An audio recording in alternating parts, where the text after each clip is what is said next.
Hi guys, and welcome for this first series of videos on political philosophy, where we will be talking about authors like Hobbes, Machiavelli, Rousseau, and John Locke, for example.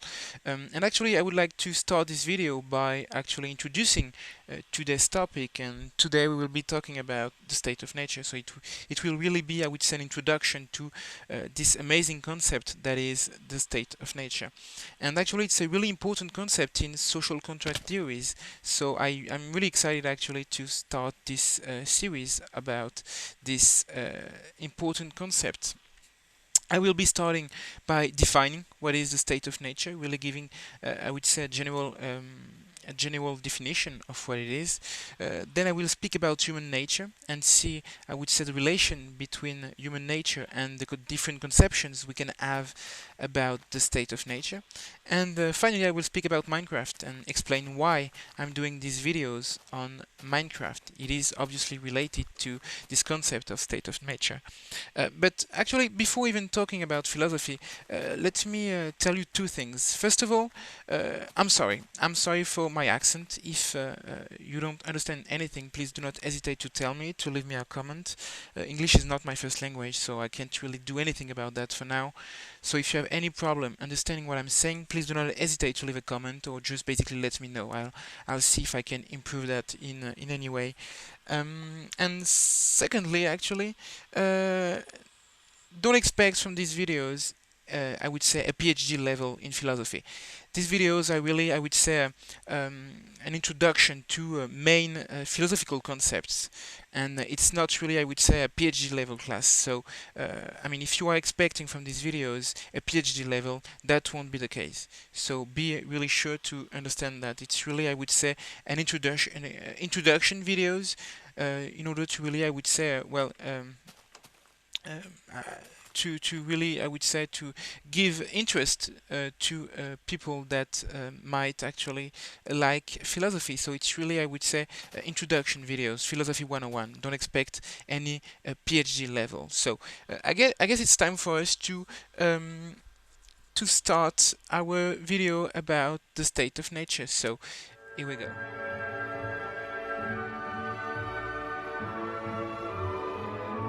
So, what is the state of nature? Well, the state of nature is a philosophical concept that describes the conditions men lived in before society.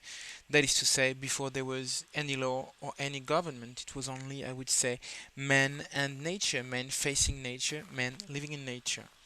And actually, the first thing that is really important, I think, to notice is that, well, it's not, I would say, an historical concept. It's a theoretical concept. Well, that's really hard for me to say, but it's a theory. It's really something that has been constructed by some authors to really, I would say, try to explain societies.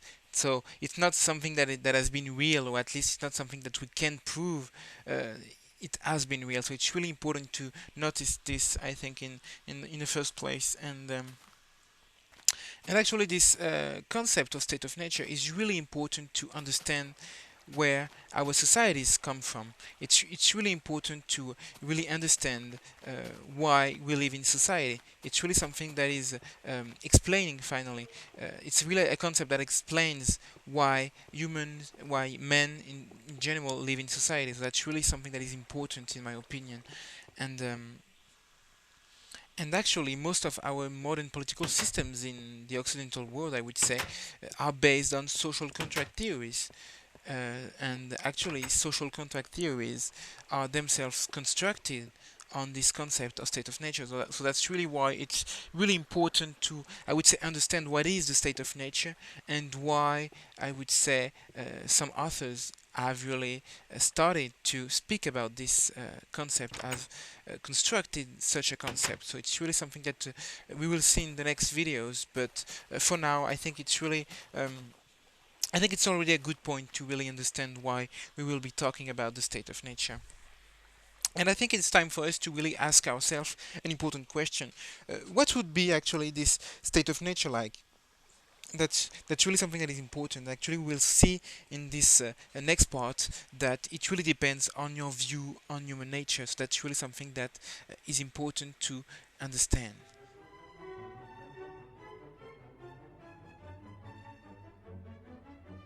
So would the state of nature be a great place to live in? Well, if you think about it, the state of nature is basically a state where there is no law, no government, so basically you would be free. You would have total liberty. So it really seems great, right? But, well, it really depends on your view on human nature.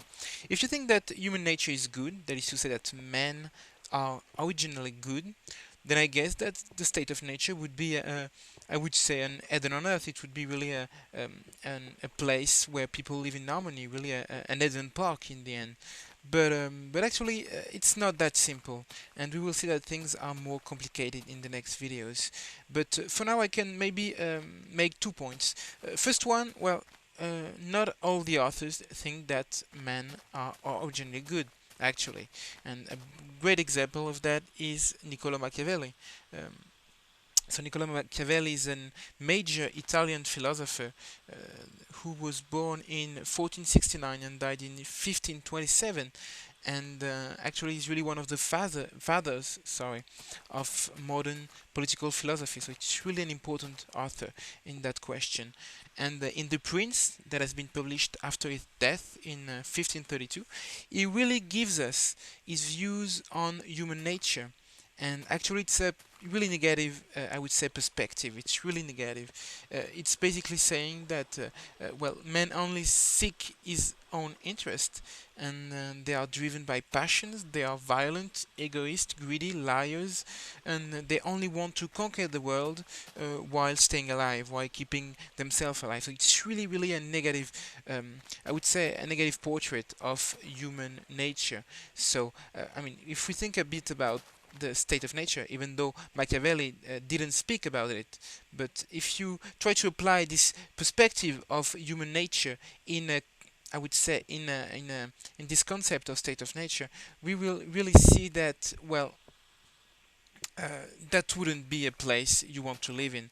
It would be really a kind of an hell on earth, actually, more than an heaven on earth. So it's really something that we can see first of all. But secondly, even if you consider that men are originally good, we will see that there is actually um, well, a lot of reasons to leave the state of nature. So even if you consider that, well, mankind, that men are originally good, then we will see that, well, there is still some reason.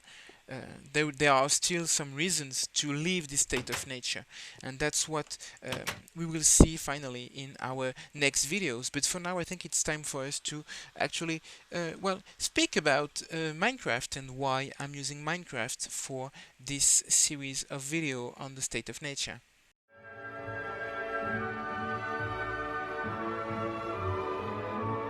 So, why am I actually playing Minecraft while speaking about this concept of state of nature? Well, I think Minecraft is a perfect illustration of what would be the state of nature like.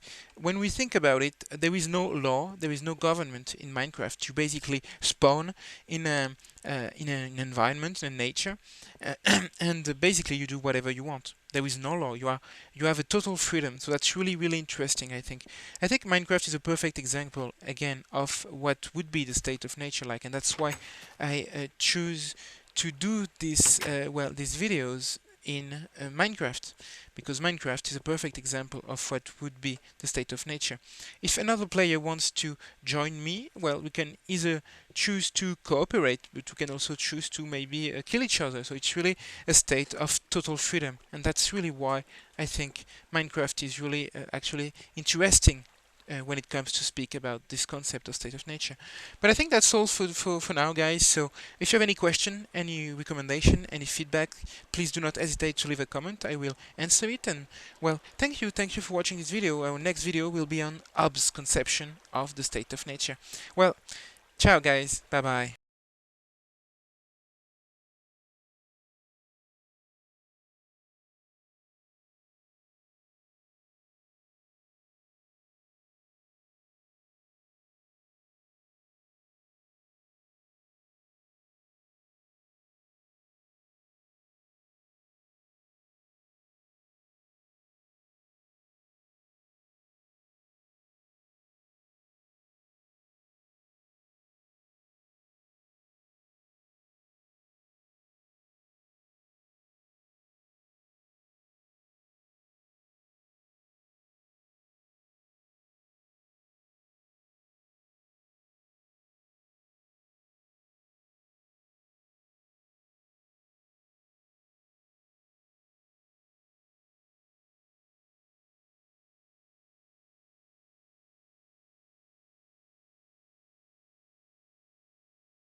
pacte social.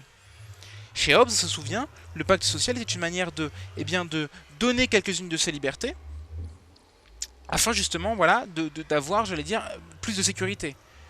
Le pacte social chez Hobbes est un moyen de se protéger. Le pacte social chez Locke est plutôt un moyen de protéger ses avoirs, est un moyen de protéger la propriété privée et de réguler la propriété privée. Donc on voit bien que c'est deux conceptions extrêmement différentes, mais toutefois qui se rejoignent dans la mesure où effectivement il faut véritablement quitter cet état de nature. Alors peut-être avant de se quitter, je vais peut-être faire une dernière remarque, c'est que on se rend compte que dans le cas de Hobbes, lorsqu'on va signer un pacte social, on va renoncer à certaines libertés.